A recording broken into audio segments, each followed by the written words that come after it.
Hi friends, എല്ലാവർക്കും K4 കടിങ്ങിൻ്റെ പുതിയ വീഡിയോയിലേക്ക് സ്വാഗതം. മഴക്കാലം ആയപ്പോഴത്തേക്കിന് കുറച്ച് തൊപ്പിക്കുട്ടന്മാരെ കിട്ടിയിട്ടുണ്ട്. മറ്റാരുമല്ല, നമ്മുടെ അരിക്കൂൺ.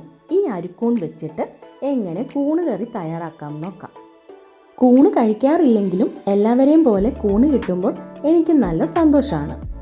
അത്യാവശ്യം ഒരു കറി വെക്കാനായിട്ടുള്ള അത്രയും കൂണ് നമ്മൾ പറിച്ചെടുത്തിട്ടുണ്ട്. എന്നിട്ട് അതിൻ്റെ വേരൊക്കെ കട്ട് ചെയ്ത് കളഞ്ഞ് കൂൺ ആദ്യം നമുക്കൊന്ന് ക്ലീനാക്കി എടുക്കണം. കുറേ പ്രാവശ്യം കൂണ് കഴുകിയെടുക്കണം, കാരണം ഇതിൽ നന്നായിട്ട് മണ്ണുണ്ടാകും. ഇനി നമുക്ക് അരപ്പിലേക്ക് വേണ്ട കാര്യങ്ങൾ എന്തൊക്കെയാണെന്ന് നോക്കാം. തേങ്ങ ചിരകിയത്, മഞ്ഞൾപ്പൊടി, വെളുത്തുള്ളി, കുരുമുളക്, പെരിഞ്ചീരകം, ഇതെല്ലാം കൂടി നമ്മളൊരു മിക്സിയുടെ ജാറിലേക്ക് ഇട്ടിട്ട് അതിലേക്ക് മുളക് പൊടി, മല്ലിപ്പൊടിയും കൂടി ഇട്ട് കുറച്ച് വെള്ളം കൂടി ഒഴിച്ചിട്ട് നമുക്കിതൊന്ന് അരച്ചെടുക്കണം.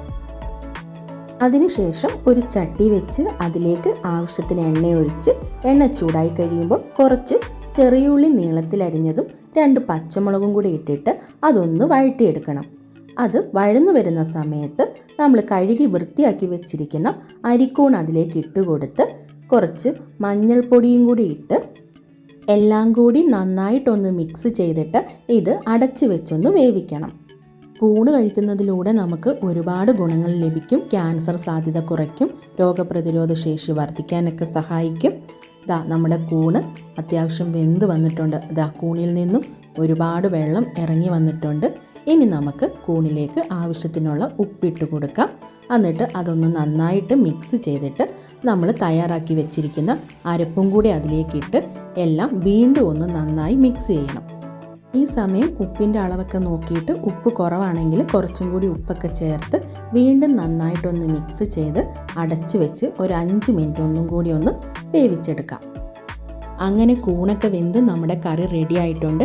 ഇനി ഇതിലേക്ക് കടുക് താളിക്കാം. അപ്പോൾ ഒരു ചട്ടി വെച്ച് അതിലേക്ക് ആവശ്യത്തിന് എണ്ണയൊഴിച്ച് എണ്ണ ചൂടായി കഴിയുമ്പോൾ അതിലേക്ക് കടുകിട്ട് കടുക് പൊട്ടിക്കഴിയുമ്പോൾ അതിലേക്ക് ചെറിയുള്ളിയും കറിവേപ്പിലയും കൂടി ഇട്ട് എല്ലാം നന്നായി ഒന്ന് മൂത്ത് കഴിയുമ്പോൾ നമ്മുടെ കൂണ് കറിയിലേക്ക് ഇട്ട് കൊടുക്കുക. ഈ കൂണുകറി കുറച്ച് ഗ്രേവി ടൈപ്പിലാണ് വെച്ചിരിക്കുന്നത്. ഇതൊരു സൂപ്പ് പോലെയൊക്കെ കുടിക്കാവുന്നതാണ്. അങ്ങനെ നമ്മുടെ കടുകൊക്കെ താളിച്ചത് കൂണുകറിയിലേക്ക് ഇട്ട് കൊടുത്ത് എല്ലാം നന്നായി ഒന്ന് മിക്സ് ചെയ്തെടുക്കണം. ഈ രീതിയിൽ കൂണുകറി വെച്ചിട്ടില്ലെങ്കിൽ ഒന്ന് ട്രൈ ചെയ്ത് നോക്കണം. തീർച്ചയായിട്ടും നിങ്ങൾക്ക് ഇഷ്ടപ്പെടും.